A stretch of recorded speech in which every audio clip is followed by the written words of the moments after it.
Dear students of class 8th, मैं ज़ोहर इलाही आपका teacher आपसे मुखातिब हूँ। हम आज हिस्ट्री क्लास 8th का चैप्टर नंबर 2 स्टार्ट करेंगे, जिसका नाम है from trade to territory, the company establishes power. Chapter first हम पढ़ चुके हैं, उसके क्वेश्चंस भी हमने किए हैं। तो हम आज के टॉपिक पे आएंगे जो कि हिस्ट्री का chapter number 2 from trade to territory. Trade का मतलब है बिजनेस, तिजारत, और टेरिटरी हुआ इलाका, एरिया। इस चैप्टर में हम ये डिस्कस करेंगे कि किस तरह से ब्रिटिशर्स जो कि as a trader Indian territories यानी हिंदुस्तान की सरजमीन पे तिजारत करने आए थे और यहाँ रूलर बन गए। ब्रिटिशर्स जो इंडिया में एज ए ट्रेडर आए थे, लेकिन उन्होंने यहाँ की टेरिटरी, यहाँ की ज़मीन पे अपना कब्जा जमाया। किस तरह से उन्होंने यहाँ की टेरिटरी, यहाँ के इलाके को ऑक्यूपाई किया, ये हम इस लेसन में डिस्कस करेंगे। पहले हम बात करेंगे मुगल रूलर्स की। हिंदुस्तान में मुगलों का राज बहुत वक्त रहा। बहुत सारे मुगल बादशाहों का दौरा हिंदुस्तान में रहा। Aurangzeb was the last powerful Mughal ruler. अगर हम ब्रिटिश पीरियड से पहले की बात करेंगे तो हिंदुस्तान में मुगलों की हुकूमत थी। औरंगजेब को लास्ट पावरफुल रूलर के नाम से जाना जाता है। लास्ट एम्परर की अगर बात की जाए तो वो थे बहादुर शाह जफर, लेकिन औरंगजेब के बारे में कहा जाता है कि वो आखिरी ताकतवर हुक्मरान थे मुगल दौर के, यानी इनको पावरफुल रूलर के नाम से जाना जाता है। ब्रिटिशर्स से पहले मुगल्स ने हिंदुस्तान के काफी हिस्से पे अपना कब्जा जमा रखा था। बहुत से हिस्से पे ये लोग हुकूमत करते थे, लेकिन 1707 में जैसे ही औरंगजेब की डेथ होती है, औरंगजेब की वफात होती है, तो मुगल्स का कंट्रोल आहिस्ता आहिस्ता कम होने लगा। जितने भी छोटे छोटे टेरिटरीज यानी इलाके थे जो कि मुगल्स के कंट्रोल में थे, वो सब अलग होते गए। 1707 में औरंगजेब की वफात के बाद जितने भी गवर्नर्स थे, जिन्हें औरंगजेब ने मुख्तलिफ इलाकों के लिए अपॉइंट किया था, इन सभी ने अपनी अपनी टेरिटरीज को इंडिपेंडेंट यानी कि आज़ाद डिक्लेयर किया। इस तरह से क्या हुआ, मुगल्स डिसेंट्रलाइज हो गए यानी बिखर गए, उनका कंट्रोल आहिस्ता आहिस्ता कम होने लगा। In the 18th century a new power was emerging on the political horizon। 18th century में क्या हुआ कि एक बड़ा पॉलिटिकल पावर तेजी से इमर्ज हुआ, वो थे ब्रिटिशर्स। इस चैप्टर में हम यही समझने की कोशिश करेंगे कि किस तरह से ब्रिटिशर्स जो कि हिंदुस्तान में, जो कि यहाँ ट्रेड करने के लिए आए थे, ने यहाँ की टेरिटरी पे, यहाँ की जमीन पे कब्जा करना शुरू किया।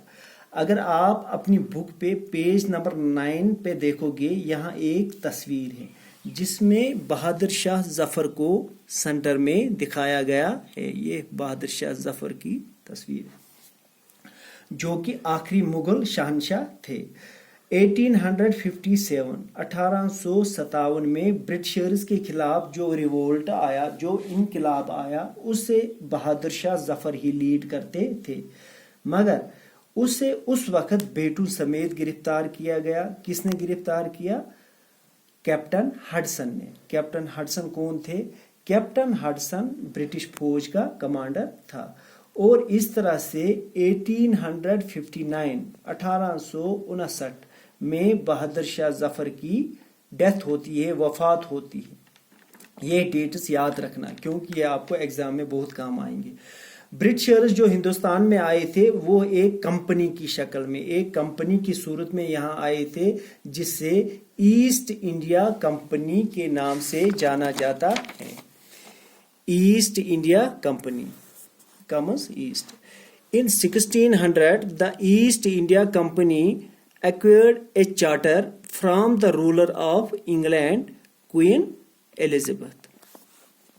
ایسٹ انڈیا کی ہم بات کرتے ہیں تو ایک ٹریڈنگ کمپنی تھی جو برطانیہ سے ہندوستان تجارت کی غرض سے آئی تھی. کب؟ 16th سنچری میں. کوئین ایلزابتھ جو کہ انگلینڈ کی کوئین ہوتی ہیں، ملکہ ہوتی ہیں، نے ایک چارٹر بنایا، ایک قانون بنایا جس میں اس کمپنی کو پرمیشن دی گئی، اجازت دی گئی کہ وہ انڈیا میں جا کے وہاں ٹریڈ، وہاں تجارت کر سکتی ہیں.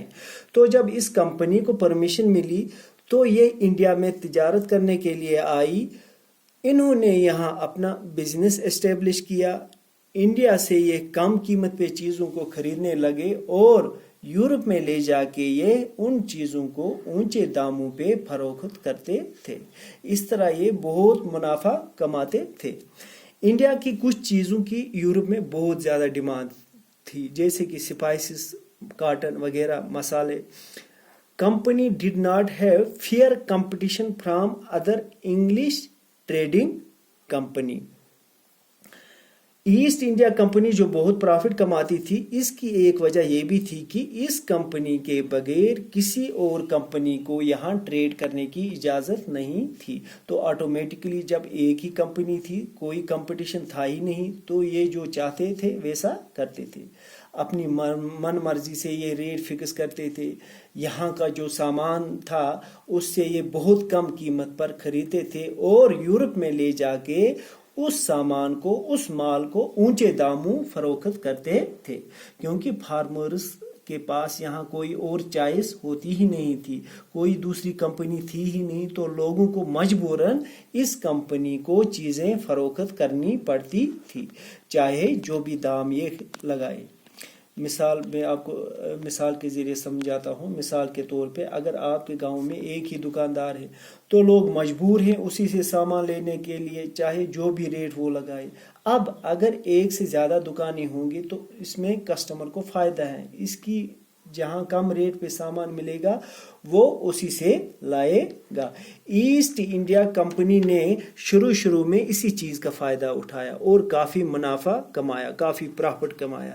یہاں آپ کی بک میں ایک ٹرم ہے مارکنٹائل. Mercantile means a business enterprise that makes profit primarily through trade, buying goods cheap and selling them at higher prices. مارکنٹائل کا مطلب ایک ایسا کاروبار، ایک ایسی بزنس جس میں زیادہ نفع کمانے کی کوشش ہو، زیادہ سے زیادہ پیسے کمائے جائے، سستے داموں پہ چیزوں کو خریدا جائے اور مہنگے داموں پہ بیچا جائے. ایسٹ انڈیا کمپنی بھی یہی چاہتی تھی کہ زیادہ سے زیادہ پرافٹ کمایا جائے. اس کے لیے انہوں نے ان چیزوں کی ضرورت تھی جس کی یورپ میں بہت زیادہ ڈیمانڈ تھی. وہ میں نے آپ کو پہلے بھی بتایا کہ جیسے کہ یہاں سپائسز، مسالے، کاٹن وغیرہ، ان چیزوں کی یورپ میں بہت زیادہ ڈیمانڈ تھی. 16th سنچری میں جب ایسٹ انڈیا کمپنی کو انڈیا میں تجارت کی پرمیشن دی گئی تو انہوں نے اپنی من مرضی طریقے سے یہاں تجارت کی، کیونکہ ان کو یہاں اپوزٹ میں کوئی دوسری کمپنی نہیں تھی. سب سے پہلے جو یورپین پاور انڈیا میں آئے وہ تھے Portuguese. Vasco da Gama, a Portuguese explorer, discovered sea route to India in 1498. 1498 میں سب سے پہلے جو سمندری راستہ دریافت کیا وہ کیا واسکو ڈی گاما نے، جو کہ ایک پرتگیز سیلر تھا جو سمندر کے راستے ہندوستان پہلے آیا. اس کے بعد ڈچ آئے، اس کے بعد برٹشرز آئے اور لاسٹ میں فرینچ ٹریڈرز ہندوستان آئے. All companies were interested in buying the same thing. اب ایک سے زیادہ کمپنیز جب ہندوستان آنی شروع ہوئی تو یہاں ایک پرابلم کریٹ ہوئی. کیا؟ کہ جتنی بھی یورپین کمپنیز یہاں آنے لگی سب سیم چیزوں کی بزنس کرنے لگے. مثال کے طور پہ اگر ایک कंपनी यहाँ से स्पाइसेस मसाले लेती थी, कॉटन लेती थी, तो दूसरी कंपनी ने भी वही बिजनेस यहाँ शुरू की। तो उसका रिजल्ट क्या हुआ, उसका नतीजा ये निकला कि इनके दरमियान राइवलरी यानी दुश्मनी शुरू हो गई। अब कंपटीशन भी बढ़ने लगा। अगर एक कंपनी फार्मर से कोई चीज 10 रुपए में खरीदी थी तो दूसरी ने 12 दिए, तीसरी ने 15 दिए। इस तरह से क्या हुआ, फार्मर्स का फायदा हुआ। और जो एक ही कंपनी अपनी मनमर्जी चलाती थी वो खत्म हो गई। इस तरह से जब कंपटीशन बढ़ गया तो मुनाफा भी कम होने लगा।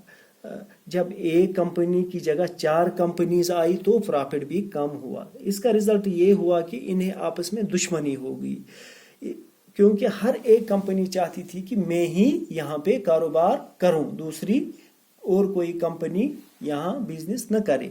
इसके बाद में इनके बीच में लड़ाई शुरू होती है, एक दूसरे पे ये हमले करने लगे, क्योंकि हर एक चाहता था कि मैं ही ज़्यादा से ज़्यादा बिजनेस करूं और ज़्यादा से ज़्यादा मुनाफा कमाऊं।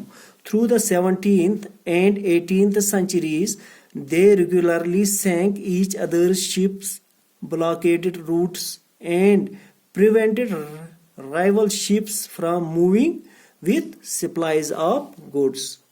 17th और 18th सेंचुरी में ये एक दूसरे के जहाज़ों को डबोने लगे, एक दूसरे का रास्ता बंद करने लगे, एक दूसरे की सप्लाई को रोकने लगे। यानी बड़ी लड़ाई in European powers, in trading companies के बीच में शुरू हुई, जिसमें हथियार का इस्तेमाल भी किया गया। इन ट्रेडिंग कंपनीज के बीच जबरदस्त दुश्मनी शुरू हुई, एक दूसरे पे हमले करने लगे। हर एक चाहता था कि खाली मैं ही यहाँ पे ट्रेड करूं। इसके बाद ये क्या करने लगे, ये पोर्ट्स की किलाबंदी करने लगे। यानी जिस बंदरगाह पे जिस कंपनी का माल होता था, सामान होता था, वो उससे किलाबंदी करता था। ताकि किलाबंदी क्यों करता था, ताकि दुश्मन के हमले से बचा जाए। यानी चारों तरफ से एक दीवार बनाता था ताकि दुश्मन के हमले से बचे जाए।